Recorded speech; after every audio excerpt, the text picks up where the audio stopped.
देखिए अगला क्वेश्चन है, क्वेश्चन नंबर हमारा 21 का अथवा करके जो पार्ट था, ठीक, वो क्वेश्चन है। सैंपल क्वेश्चन पेपर है क्लास 12 के लिए। हमें क्या करना है, ए इनवर्स फाइंड करना है। मैट्रिक्स ए दिया गया है, तो अगर हमें ए इनवर्स फाइंड करना है तो ए इनवर्स के लिए फार्मूला क्या होता है, A inverse is equal to होता है 1 बाई डिटरमिनेंट ऑफ ए, फिर उसके बाद एडजॉइंट ऑफ ए। ये हमारे पास फार्मूला होता है, ठीक है। ये इक्वेशन नंबर, इसको 1 मान लेते हैं और ये हमारे पास 2 हो गई। क्या हुआ, हमें जो मैट्रिक्स है उसका अगर इन्वर्स निकालना है तो सबसे पहले उस मैट्रिक्स का डिटरमिनेंट निकालना होगा, ठीक है, और उसका एडजॉइंट ऑफ ए निकालना होगा। एडजॉइंट ऑफ ए को जब उस मैट्रिक्स के डिटरमिनेंट से डिवाइड कर देंगे तो क्या होगा, उसका ए इनवर्स निकल आएगा। यहाँ पे कंडीशन ये है कि ये जो हमारे पास डिटरमिनेंट ऑफ ए निकला है ये 0 नहीं होना चाहिए, विवर्तक कहा जाता है हिंदी में। अगर ये 0 हो जाएगा तो क्या होगा, ये अनडिफाइंड हो जाएगा। तो हमारे पास जो ये है determinant of A does not equal to 0, ये 0 नहीं होना चाहिए, तो ये भी कंडीशन सेटिस्फाई करनी चाहिए। तो सबसे पहले हम क्या करते हैं, लिख लेते हैं हमारे पास मैट्रिक्स ए जो दिया गया क्या है, 1 है, 2 है, माइनस का 3 है, और इसके बाद 2 है, 3 है, 2 है, यहाँ पर 3 है, माइनस का 3 है, माइनस का 4 है। तो इस मैट्रिक्स का हम डिटरमिनेंट निकाल लेते हैं। क्या निकालते हैं, डिटरमिनेंट ऑफ जो मैट्रिक्स हमारे पास है उसका डिटरमिनेंट निकाल लेते हैं, ठीक है। तो डिटरमिनेंट निकालने का तरीका क्या होता है, अगर हम इस रो के हिसाब से सॉल्व करेंगे तो ऐसे जाना होगा, अगर इस कॉलम के हिसाब से सॉल्व करेंगे तो ऐसे आना होगा, ये याद रखना है। तो हम सबसे पहले पहली रो के हिसाब से सॉल्व कर लेते हैं, ठीक है। ये रो बता रहा है कि हम ऐसे सॉल्व करेंगे, तो 1 लेते हैं, 1 लेंगे तो 1 के सामने की रो को हटा देंगे और नीचे का कॉलम हटा देंगे, तो सामने की रो ये है, नीचे का कॉलम ये है। क्या बचा, 3 2 -3 -4, ठीक है। तो यहाँ से क्या आ जाएगा, -4 का 3 से मल्टीप्लाई करोगे कितना आ जाएगा, माइनस का 12 आ जाएगा। -3 का 2 के साथ करोगे कितना आएगा, प्लस का 6 आ जाएगा, ठीक है। फिर इसका दिया क्या है 2, तो ये -2 हो जाएगा। फिर इसके सामने की रो हटा दोगे, रो तो यही रहेगी, कॉलम ये वाला हो जाएगा सेकेंड वाला, तो क्या बचेगा, -4 और 2 क्या होगा, -8 हो जाएगा। 3 का इसके साथ करोगे तो -6 हो जाएगा। फिर उसके बाद -3 है, फिर क्या है, ये पहली रो है, ये तीसरा कॉलम है, तो 2 3 3 -3, -3 का इसके साथ करोगे तो -6 हो जाएगा, इसके साथ करोगे तो कितना आ जाएगा, -9 आ जाएगा, ठीक है। तो यहाँ से कितना हो जाएगा, यहाँ से हमारे पास बचेगा -6, यहाँ पर 14 बचेगा, और इसको 2 से मल्टीप्लाई कर दोगे तो प्लस का, ये माइनस है ये भी माइनस, दोनों प्लस हो जाएंगे, तो 28 हो जाएगा। फिर उसके बाद यहाँ पर 15 होगा, माइनस के 3 से मल्टीप्लाई होगा तो 45 हो जाएगा। तो सॉल्व करके लाएंगे तो कितना आ जाएगा, यहाँ पर हमारे पास जब इसको ऐड करोगे तो 67 आ जाएगा, 6 हट जाएगा, 22 इसमें ऐड कर दोगे 67 आया। तो हमारे पास जो डिटरमिनेंट ऑफ ए की वैल्यू आई है वो आई गई है 67, तो इसको हमें लिख लेना है। ये 0 नहीं आई, डज नॉट 0, इसलिए हमारा क्या होगा, इसलिए ए इनवर्स एग्जिस्ट करेगा, एग्जिस्ट मतलब ए इनवर्स होगा, ठीक है। तो आधा तो काम हो गया हमारे पास। अब हमारे पास बचा है कि हमें एडजॉइंट ऑफ ए निकाल लिया जाए। तो एडजॉइंट ऑफ ए कैसे निकालते हैं, जो भी मैट्रिक्स आपको दिया जाता है अगर उसका हमें एडजॉइंट ऑफ ए निकालना है तो सबसे पहले उस मैट्रिक्स का सह गुणनखंड निकालना होगा। सह गुणनखंड बोले तो कोफैक्टर मैट्रिक्स निकालना होगा, है ना। तो कोफैक्टर मैट्रिक्स निकालते हैं सबसे पहले। तो हम क्या करेंगे, सह गुणनखंड मैट्रिक्स, सह गुणनखंडों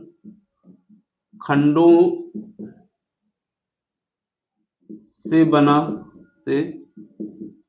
बना मैट्रिक्स, आव्यूह, मैट्रिक्स को आव्यूह कहा जाता है, आव्यूह ए। इसको हम किससे लिखेंगे, सी से लिखेंगे, ठीक है, सी से लिखेंगे। तो यहाँ पे लिख देते हैं, सबसे पहले मैट्रिक्स ए लिख देते हैं जो हमारे पास दिया हुआ है। क्या है, 1 है, 2 है, माइनस का 3 है, फिर उसके बाद 2 है, 3 है और 2 है, फिर यहाँ पे 3 है, फिर यहाँ -3 है, फिर यहाँ पर -4 है। ठीक है, तो हमारे पास ये हो गया।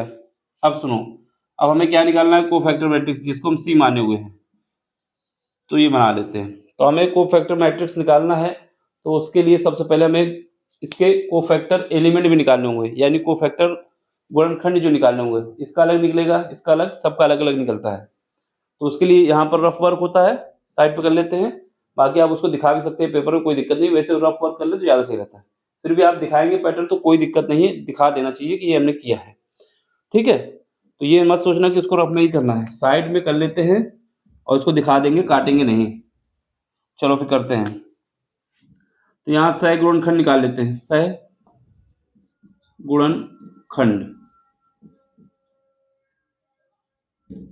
मैट्रिक्स अवयव ए, अवयव ए, इसके सह गुणनखंड निकाल लेते हैं। ठीक है, देखो सबसे पहले हम क्या करते हैं, सह गुणनखंड का जो फार्मूला है हमें याद होना चाहिए कि क्या यूज करेंगे। तो सह गुणनखंड का फार्मूला हमारे पास होता है CIJ। आई हमारी रो को बताता है, जे हमारा कॉलम बताता है, इज इक्वल टू -1 की पावर क्या होता है, I प्लस जे। ठीक है, और ब्रैकेट में क्या होता है, MIJ। ये हमारा डिटरमिनेंट है, यानी जिस एलिमेंट का हम सह गुणनखंड निकालना है उसकी रो होगी, उसका कॉलम होगा। और बाकी यहाँ पर जो MIJ है उसकी रो और कॉलम को छोड़ के जो भी मैट्रिक्स बचा है उसका डिटरमिनेंट। ठीक है, जैसे हम इसका निकालना चाहते हैं 1 का, तो इसकी रो को हटा देंगे और इसके कॉलम को हटा देंगे। क्या बचा, ये 3 2 -3 -4, तो उससे बना हुआ मैट्रिक्स हो जाएगा, डिटरमिनेंट हो जाएगा। ठीक है, चलो फिर निकालते हैं। सबसे पहले हम क्या निकालते हैं, सबसे पहले हम निकाल लेते हैं, सबसे पहला एलिमेंट हमारे पास ये है, तो इसका हम निकाल रहे हैं। जिसको हम निकाल रहे हैं उसको ब्रैकेट में लगा रहे हैं सर्किल में। इस वाले का सह गुणनखंड निकाल रहे हैं। कैसे निकालेंगे, यहाँ पर इसकी पोजीशन क्या है, ये पहली रो में है और पहले ही कॉलम में है, तो C11 हो जाएगा। ठीक है, -1 की पावर कितना हो जाएगा, दोनों को ऐड करोगे 2 हो जाएगा। अब MIJ क्या होगा, इसके सामने की रो हटा दो और कॉलम हटा दो। 3 2 -3 -4, 3 2 -3 और -4। अब इसको सॉल्व करो। -1 की पावर अगर इवन आता है तो क्या आएगा, प्लस आएगा। तो यहाँ पर हम बता देंगे ये हमारा प्लस आएगा। इसको सॉल्व करके लाएंगे तो कितना आएगा, -4 का मल्टीप्लाई से करो तो 1 हो जाएगा। -4 का इसके साथ करो कितना आ जाएगा, -12 आ जाएगा। ये इसके साथ जाएगा तो प्लस का 6 हो जाएगा, क्योंकि इसके साथ माइनस आता है, ये माइनस पहले से है, तो यहाँ बचेगा -6। तो पहला एलिमेंट हमारे पास आ गया -6। क्या आया, -6। ठीक है, अब दूसरा एलिमेंट निकालते हैं। दूसरा एलिमेंट निकाल लेते हैं। जो एलिमेंट हम निकालेंगे यहाँ पर वो इस मैट्रिक्स में रखते रहेंगे। दूसरा एलिमेंट हमारा है, इसका सह गुणनखंड निकालते हैं। ठीक है, सह गुणनखंड का मतलब होता है कोफैक्टर मैट्रिक्स इंग्लिश में। तो इसको निकालते हैं। अब इसको देखो, यहाँ पर रखोगे, इसकी पोजीशन क्या है, C12 -1 की पावर कितना है, -1 की पावर दोनों को ऐड करो कितना आ जाएगा, 3 आ जाएगा। ठीक है, अब इसके सामने की रो देखो, C12 मतलब है कि पहली रो है और दूसरा कॉलम है। इसके सामने की रो ये रहेगी और कॉलम ये रहेगा। क्या बचेगा, 2 2 3 -4, 2 2 3 -4। अब इसको सॉल्व करो। -1 की पावर 3 है तो माइनस आएगा, तो -1 हम लिख देते हैं, माइनस आगे लिख देते हैं। इसका मल्टीप्लाई करो कितना आएगा, -8 आएगा। इसका मल्टीप्लाई करो -6 आएगा। दोनों को ऐड करो कितना आएगा, -14। ये माइनस इसको प्लस कर देगा, अंदर से माइनस आएगा, ये माइनस इसको प्लस कर देगा, तो ये हमारा 14 हो जाएगा। तो दूसरा एलिमेंट हमारे पास आ जाएगा 14, लिख देते हैं यहाँ पर, ये 14 आ गया। अब इसके बाद तीसरा एलिमेंट निकाल लेते हैं, इसका कोफैक्टर एलिमेंट निकाल लेते हैं। ठीक है, ये क्या है, C13 का मतलब है कि पहली रो में है और तीसरा कॉलम है। रो हमारे ये होती है, कॉलम ऐसे मेजर किया जाता है। तो रो जो हमारा होता है हॉरिजॉन्टल होता है ना, और कॉलम हमारा वर्टिकल होता है। तो ये पहली रो, दूसरी रो, तीसरी रो, पहला कॉलम, दूसरा, तीसरा कॉलम, तो ये हुआ। अब -1 की पावर कितना करोगे, 4 करोगे, सॉरी हाँ 4 करोगे दोनों को ऐड करने के बाद। अब क्या बचा, इसके सामने की रो हटाना है, रो तो यही रहेगी, कॉलम ये रहेगा, 2 3 3 माइनस 3, 2 3 और इसका 3 माइनस 3। अब इसको सॉल्व करो, -1 की पावर 4 है तो क्या आएगा, इवन आएगा, और ये हमारे पास आ जाएगा 4, मतलब 1 आ जाएगा। इसका मल्टीप्लाई करो, कितना आ जाएगा, मल्टीप्लाई करने से हमारे पास आ जाएगा 6 आएगा माइनस का, और इसका करोगे माइनस का 9 आएगा, दोनों को ऐड करोगे माइनस का 15 आ जाएगा। ठीक है, तो ये हमारा माइनस का 15 आया, माइनस का 15, तो ये हमारा माइनस का 15 हो गया। चलो अब अगला देखो, यहाँ से C21 यानी इसको हम सर्किल में लगा लेते हैं कि इसका निकालने जा रहे हैं। ठीक है, तो यहाँ पे आओ, इसकी पोजीशन क्या है, दूसरी रो है और पहला कॉलम है, तो -1 के पावर कितना हो जाएगा, इन दोनों को ऐड करोगे 3 आ जाएगा। अब क्या करना है, इसके सामने की रो हटाना है और कॉलम हटाना है, तो रो तो हमारे पास ये हो जाएगी, कॉलम ये हो जाएगा, 2 minus 3 2 minus 3 minus 3 minus 4 2 minus 3 minus 3 minus 4। ठीक है, देख लो एक बार, चेक कर लो, ये इसका हम निकाल रहे हैं तो ये हटाएंगे और ये हटाएंगे, 2 3 माइनस 3 माइनस 4। सॉल्व करो, -1 की पावर 3 है तो -1 आएगा, माइनस आएगा, मल्टीप्लाई करो, कितना आ जाएगा, माइनस का 8, और इसका मल्टीप्लाई करो, ये -1 प्लस हो जाएगा, लेकिन एक माइनस फिर आ जाएगा, तो माइनस का 9, तो ये हमारा प्लस का कितना आ जाएगा, 17 आ जाएगा, तो ये वाला एलिमेंट हमारे पास 17 आ जाएगा। कितना आया, 17। ठीक है, अब इसके बाद किसका निकालना है, अगले का, अब इस वाले का निकाल ले रहा हूं, तो ये क्या है हमारे पास, C22 का मतलब है कि ये सेकंड रो है और सेकंड कॉलम है, C22 है। ठीक है, C22 -1 के बाद कितना है, दोनों को ऐड करो 4। ठीक अब इसके सामने की रो तो यही हो जाएगी, ये वाली सेकंड वाली, कॉलम ये हो जाएगा 1 माइनस 3 1 माइनस 3 3 माइनस 4 3 माइनस 4। इसके सामने हटा, यहाँ पे आएंगे तो ये हटा देंगे और ये हटा देंगे, 1 माइनस 3 3 माइनस 4। ठीक है, -1 की पावर 4 है तो क्या आएगा, 1 आएगा, -4 और ये कितना आ जाएगा, प्लस का 9 आ जाएगा, तो यहाँ पे आ जाएगा मेरे पास प्लस का 5, तो ये वाला एलिमेंट हमारे पास प्लस का 5 आ गया। एक एक स्टेप बता रहा हूँ, ऐसा ही करना है, पूरे नंबर मिलेंगे आपको। ठीक है, अब अगला देखो, ये रिंग लाइट जहाँ पड़ी उसको एडजस्ट कर लेना, जो लिखा हुआ है सीक्वेंस में बोल भी रहा हूँ तो सुनते रहना। चलो अब अगले के निकालना है, इसका ये हमारे पास है, इसका निकाल रहा हूँ, ये पोजीशन क्या है, इसकी पोजीशन है C23 है।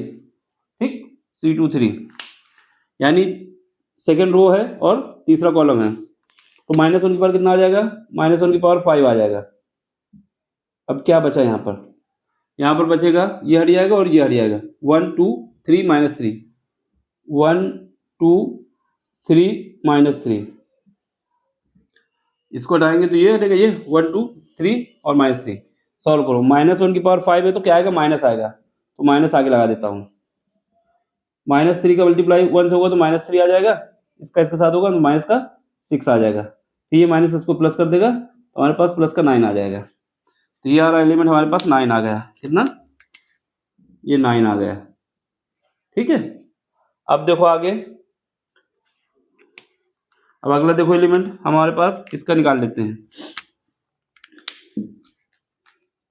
इस वाले का निकाल रहा हूं मैं, तो यहां से देखो ये क्या है, C31 का मतलब है कि ये तीसरे रो में पहुंच चुके हैं और पहला कॉलम है, तो -1 की पावर कितना होगा, -1 की पावर होगा मेरे पास 4।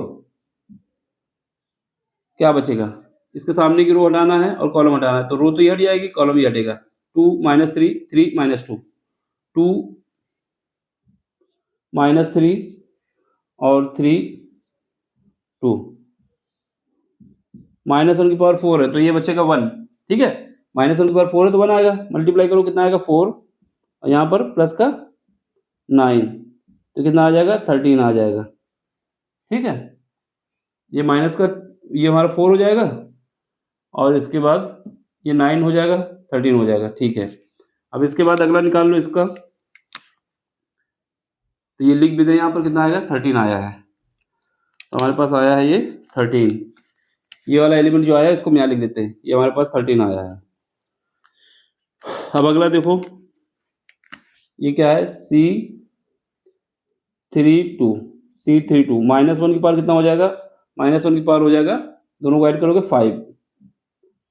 अब सुनो, इसके सामने की रो ये हो जाएगी, कॉलम ये हो जाएगा, 1 -3 1 -3 2 और ये हमारे पास ये हटेगा और ये हटेगा, 1 -3 2 और 2 और 2 आ जाएगा।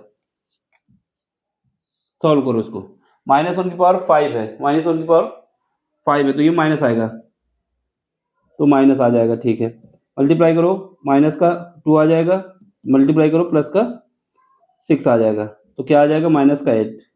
तो ये वाला एलिमेंट हमारे पास -8 आ जाएगा, -8। ठीक, अब इसमें आओ, ये वाले के लिए ये पोजीशन क्या है C33, -1 की पावर कितना हो जाएगा 6। अब इसमें क्या बचेगा, इसके सामने की रो हटाना है और कॉलम हटाना है, तो कॉलम तो ये हो जाएगा, रो ये हो जाएगी, 1 2 2 3 1 2 2 3। ठीक है, सॉल्व करो, -6 की पावर, -1 की पावर 6 है तो 1 आ जाएगा, यहाँ पर मल्टीप्लाई कर दोगे तो कितना आ जाएगा, यहाँ पर 3 आ जाएगा, यहाँ पर हमारे पास 4 आ जाएगा, तो ये हमारा 7 आ जाएगा। तो ये वाला एलिमेंट हमारा 7 आ गया। तो हमने सारे निकाल लिए। ठीक है, जो हमको निकालने थे कोफैक्टर एलिमेंट हमने यहाँ पे निकाले, सह गुणनखंड, उनसे बना हुआ मैट्रिक्स हमने यहाँ पे लिख दिया है। ठीक है, तो अब हमें क्या करना है, अब हमको समीकरण 1 में जाना है। वो क्या कहता है, A inverse is equal to one by determinant of A, इसका यूज करना है। तो चलो फिर अब जाएंगे समीकरण 1 से, समीकरण 1 बोले इक्वेशन 1, सॉरी इक्वेशन सेकंड है तो सेकंड लिखो। ठीक है, तो यहाँ से ए इनवर्स क्या है, 1/डिटरमिनेंट ऑफ A और इसके बाद एडजॉइंट ऑफ A है। ठीक, चलो फिर करते हैं। ये हमारा जो निकला है पहले मैट्रिक्स, इसको पहले सही करो। इसका हमें क्या निकालना होगा, ट्रांसपोज। जब ट्रांसपोज निकालेंगे तो वो हमारा ए इनवर्स के बराबर हो जाएगा। तो ये सह गुणनखंडों से बना मैट्रिक्स जो हमारे पास सी है, इसका ट्रांसपोज निकालेंगे। ट्रांसपोज निकालने का मतलब होता है रो को कॉलम में बदल दें या कॉलम को रो में बदल दें। तो CT इज इक्वल टू, इसको क्या कहेंगे, एडजॉइंट ऑफ A कहेंगे। तो हमें क्या करना है, ये जो मैट्रिक्स निकला है इसकी रो को, ये पहली रो है, दूसरी ये है, तीसरी ये है, तो इसको हम कॉलम में बदलना है। पहली रो के एलिमेंट क्या है, -6 14 -15, तो इसको कॉलम में बदलना है। ठीक है, तो क्या आएगा, -6, इसको ये हमारे पास रो में था, ऐसे लिख रहे हैं 14 और माइनस का 15। ठीक है, फिर इसके बाद क्या है 17 5, तो 17 5 और 9, फिर उसके बाद क्या है 13 माइनस का 8 और 7, तो ये हमारे पास हो गया। ठीक, इसका ये जो हमने सह गुणनखंडों से बना वो मैट्रिक्स निकाला है, जब उसका हम ट्रांसपोज कर देते हैं तो हमारा एडजॉइंट हो जाता है, जो हमने यहाँ पे आपको करके दिखा दिया है। ठीक, तो ये हमारा निकल आया। अब हमें क्या निकालना है, ए इनवर्स। तो हम समीकरण 2 का यूज करते हैं। तो समीकरण 2 से 2 में, ठीक, यहाँ पे देखो क्या है, A inverse is equal to क्या है हमारे पास, 1/डिटरमिनेंट ऑफ A और adjoint of A। Adjoint of A हम ऊपर निकाल चुके हैं, तो बस वैल्यू रख दो इसमें। A inverse is equal to 1/67। ठीक, और ये वाला मैट्रिक्स रख दो, -6 17 13 और यहाँ पर 14 और यहाँ पर 5, फिर उसके बाद माइनस का 8, फिर ये रखो माइनस का 15, फिर 9 और फिर उसके बाद 7। तो ये हमारा फाइनल आंसर हो गया, यही हमसे निकालने को कह रहा था। तो इसको करने के लिए देख लो, एक एक स्टेप आपको हमने दिखाया है। कहीं पर भी कोई दिक्कत हो तो आप हमसे पूछ सकते हैं। ठीक है, अब आपको अगर समझ में आया है तो क्या करिए, लाइक करिए, शेयर करिए, सपोर्ट करिए, जिससे इस चैनल की ग्रोथ हो और हम इस काम को आगे कंटिन्यू करते रहें। आप इसका स्क्रीनशॉट ले लें एक बार। हम रिंग लाइट थोड़ी देर के लिए बंद करते हैं, जिससे कोई सर्किल ना आए। तो पूरा प्रॉपर दिख रहा होगा, आप इसका स्क्रीनशॉट ले लें। ठीक, जैसे जैसे बताया है ऐसे ही करना है। प्रैक्टिस करने से कैलकुलेशन में जो होता है ना, वो मिस्टेक होना बंद हो जाता है। इस वजह से प्रॉपर प्रैक्टिस करना, जिससे उस एग्ज़ाम के टाइम पे आप 10 मिनट के अंदर 10 से 15 मिनट से ज़्यादा टाइम नहीं लगाना इस क्वेश्चन में। बाकी 10 मिनट का मार्जिन रखना है, सबको 10 मिनट के अंदर ही सॉल्व करना होता है। ठीक है? समझ में आया तो क्या करना है, लाइक करना है, शेयर करना है और सब्सक्राइब करना है। यही आपका सपोर्ट है जो हमें इस काम को करने के लिए मोटिवेट करता है और हम इस काम को आगे कंटिन्यू करते हैं। ठीक? बाकी कोई सा भी क्वेश्चन हो, कैसा भी क्वेश्चन हो, किसी भी एग्ज़ाम का हो, आप हमसे पूछें, हम उसका प्रॉपर एक्सप्लेनेशन देंगे और आपको समझाएँगे। अब मिलते हैं अगले लेक्चर में, अगले क्वेश्चन के साथ। Thank you for watching.